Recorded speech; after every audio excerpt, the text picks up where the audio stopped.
When I was 28, I left China and moved to Belgium to take my first director position. I was stepping straight into a role where I was the immigrant, the very unexpected hire, and at the same time, I was navigating everything in a new culture, a new country, and new languages.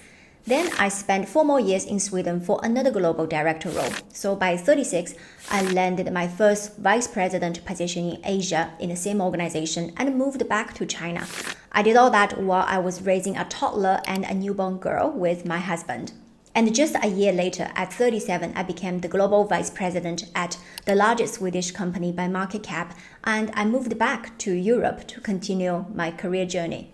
Most people think being an expat, an immigrant, or not speaking the local language fluently, constantly starting over in new countries and raising small kids on top of it would derail their shot at executive leadership. But for me, it actually became my career accelerator. So in this video, I want to show you exactly how I advanced from middle management to vice president roles across continents as an immigrant and the wife to my full-time working husband and a mom, even without the perfect local language skills. Because if you are living abroad right now and you feel you are stuck in your career because of the circumstance, because of the country, the network, the environment you are in, I promise it's not what you think that's holding you back. And the first big shift that changed everything, it wasn't just working harder. It was being incredibly selective about who I let shape my worldview and who I choose to keep out of it as well. When you move to a new country, what's the first thing most people do? They look for people who are just like them. They find communities who share the same background, the same language, the same immigrant or expat struggles. It's human nature. It feels safe, comforting. It's like you find a piece of home. When I moved from China to Belgium, I was single. I wasn't married. I didn't have kids yet. I didn't know anyone. There was no family nearby, no network waiting for me. So in the beginning, it was extremely lonely. Don't get me wrong, it wasn't because I didn't have the opportunities to socialize. I was actually often invited to gatherings with people who share my cultural background. I could have spent most weekends, long weekends and holidays surrounded by familiar faces, eating familiar Chinese food, or hearing stories that mirrored my own. But I made a decision early on. I'd rather have tiny circle or no circle at all than be around people who comforted me by explaining away my lack of progress on things I couldn't change. For example, my accent, my passport, the way we Asian look. Maybe we look too young to be taken seriously at work, especially by senior executives. So many of these circles, they spend their energy talking about how they were the only foreigner in the room, how the system was stacked against them, or how hard it was for people like us to advance. And I didn't want those beliefs live rent-free in my head, because once that becomes your story, it becomes your ceiling as well. So yes, in the beginning, it was lonely, but I would take that loneliness over spending years being comforted into smallness, surrounded by people who explained why success was out of reach for people like us. Because after intentionally protecting my environment and the voice that I allow into my head, the next critical shift was this. I learned to train my own mind to look for possibilities, not barriers. And this isn't just some motivational concept or chicken soup. It's about how your entire mind operates. See, you have your conscious mind. That's what you're aware of. It's the voice that actively thinking, analyzing, and planning. But your subconscious mind is even more powerful. It's running your beliefs, your default reactions, your sense of what's safe and what's possible. It's there 24 hours a day, even when you are not aware of it. So if deep down your subconscious believes I am not in the executive inner circle because of my accent, I will always be overlooked because of my skin color, it is not possible for someone like me or at my age, then it does not matter what your conscious goals are. Your subconscious will quietly direct your behavior to match your core beliefs. It will make you hesitate before you speaking up. It will make you soften your voice in meetings. It will nudge you to stay small because it's just trying to keep you safe and consistent with what you believe is true. And that's why training your mind to look for possibilities instead of barriers is so critical. It programs both of your conscious focus and your subconscious filters. It's actually a reticular activating system, your brain's gatekeeper. It starts scanning the world to match what you believe is important. For example, when I didn't have kids, I barely noticed any babies. Then after my first child was born, suddenly I see babies everywhere I went. It felt like strollers were all over the streets and parks, even the exact same models we had. Same as cars, if you don't have babies. Once you decide on your car, the car you want to drive, right? The model, the color, the brand, you start seeing that exact model all over the town. The word didn't change, right? People didn't buy that car after you bought your car, but your focus did.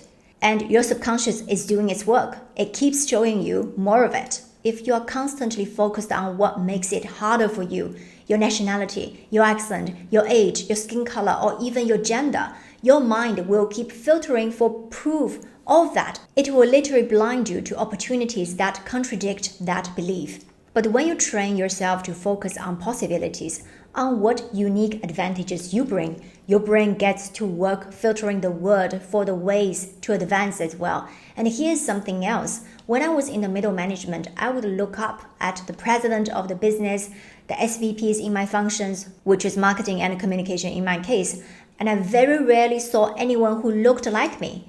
No one with my accent, no one from my background, no one who was a foreign female leader from China, working in Europe, raising small kids, and I have a full-time working husband as well. It would have been so easy to say, see, barely anyone like me has made it here. That must mean it's not possible for me either. But instead, I trained my mind to flip that story. I told myself, then I will be the first one. I'll be the first example. So that the next female leader who looks like me or sounds like me see what's possible for themselves. The reality is, even up until today, I have often been the first. I was the first Asian appointed global director in communications, not just managing strategy communication globally in our organization, but also leading external communications on global scale, handling media interviews, being quoted on company website and in the press releases. Later, when I became the global vice president, again, I was the first Asian in that kind of position. That's how powerful your subconscious is. It will always scan for the story, you tell it, and then make you act in alignment with that story, that belief. So refuse to let your mind focus on barriers. Train it to focus on possibilities. And yes, it all starts with what you feed your mind, because here's the thing, even with the strongest mindset in the world, if the soil you plant yourself in doesn't value who you are, it's going to be an uphill climb. That's why the next critical shift is about choosing your environment, and specifically choosing people and companies who are likely to value for who you are. This leads to my next point. Choose an environment that sees your diversity as an asset. Here's my question to you. Is your company truly inclusive, or is it just something on their website? My very first job was in advertising. In Shanghai, I was working on global accounts like Coca-Cola, McDonald's, Cadillac. At that time, I thought it was an incredible exposure, and in many ways, it was. I got to see how different multinational companies operated, and maybe even more importantly, how they treated their suppliers, people like us on the agency side. I still remember being an account executive for McDonald's. My manager asked me to send the final presentation to their marketing director. He called my manager immediately, saying only directors or above could even interact with him or send him emails. And it wasn't just that. I saw other colleagues dealing with brands that would ask them to submit 50 creative ideas, knowing they'd only even need 3 maximum for their meeting.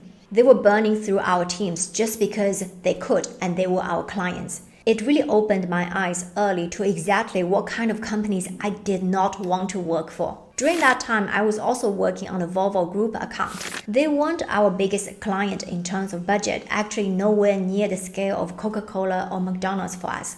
But the way they operated was completely different. All the way from the top management to the team I worked directly, there was an obvious respect and inclusiveness. They treated us like partners with lots of respect, not just vendors who they could just send work to or could squeeze. Looking back, I can see how much that shaped me as well. It wasn't just about picking the shiniest brands or the biggest paychecks. I actually can see how much that shaped me because the inclusiveness isn't just about having different perspectives in the room or meeting some target numbers in terms of female leaders or different nationalities. Real inclusiveness means the company creates an environment where your background and idea are welcomed and respected, not just tolerated. It means that they give you equal opportunities to contribute, lead, and influence decisions, regardless of where you are from, what you look like, or even if you are technically an outsider like we were as the agency.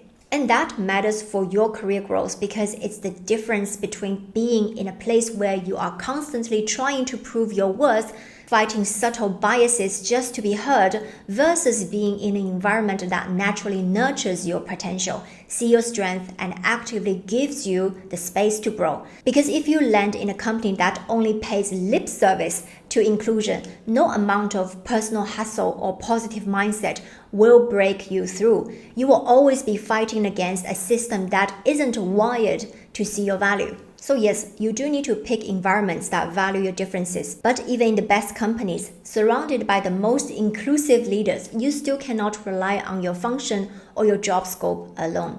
You have to be crystal clear about the brand you are building, the perception that gets you invited into bigger rooms for reasons far beyond your job title and your job scope. You want to ask yourself honestly, when people bring you into a cross-functional project, a steering committee, or a major business discussion, is it only because they needed the technical perspective of your role, or is there something more that you are known for? If I look back at all my biggest promotions, it was never because I was simply the best marketing or communication person. If that's all it was, I would have been competing with hundreds of equally strong candidates and probably lost out to someone with much better profile. It was always because of the extra brand that I carried. For example, I built a reputation for being deeply strategic, for seeing around corners, for raising risks or opportunities the leadership team hadn't even considered. I was invited to the table not just as the best marketing or communication person, but as someone who constantly pushed the management team to think broader. Why this matters so much, and it's the trap most people fall into. Most people, especially high-performing professionals abroad, they get laser focused on being the best at what they do, their performance, their function, their KPIs. For example, the best at manufacturing excellence, the best at key account management, the best at finance or continuous improvement, but that only makes you indispensable at your level. It doesn't make you the natural choice for the next level, because executives aren't chosen for being the most technically brilliant in their department, in their function. They are chosen for bringing a perspective that shapes the entire business. So if you are watching this and thinking, this all makes sense, but I'm still not sure exactly how to apply it to my situation, that's normal, because at your level, it's no longer about general tips, it's about customization. Most high-performing directors and senior managers I talked to are frustrated, and also they are tired. They are tired of wasting years following vague feedbacks from their boss, like be more visible or work on your executive presence, without even getting to the real reason why they are not getting promoted. Because deep down, you know, if those were the only reasons, you would already made it by now. So if you are listening to this and thinking, okay, Tiffany, I hear you, but what does this actually look like step by step? That's exactly why I put together a free executive masterclass where I walk you through the entire process I used to go from being stuck in director roles for nearly 8 years to landing vice president positions across continents. I did so all as an expat, a mom, and without even being fully fluent in the local language, or in some cases, actually I didn't speak the local language at all. This masterclass laid out in the right order, so you are not wasting time working on things that keeps you busy but don't actually move you forward. And it's completely free. So if you want to see the exact framework, check the link below, and the masterclass is completely free. It will give you a clear roadmap for how to advance to executive roles, even if the opportunities feels limited right now. And next, you might want to watch this video and learn how to go from leading a team to leading a business. I will see you there.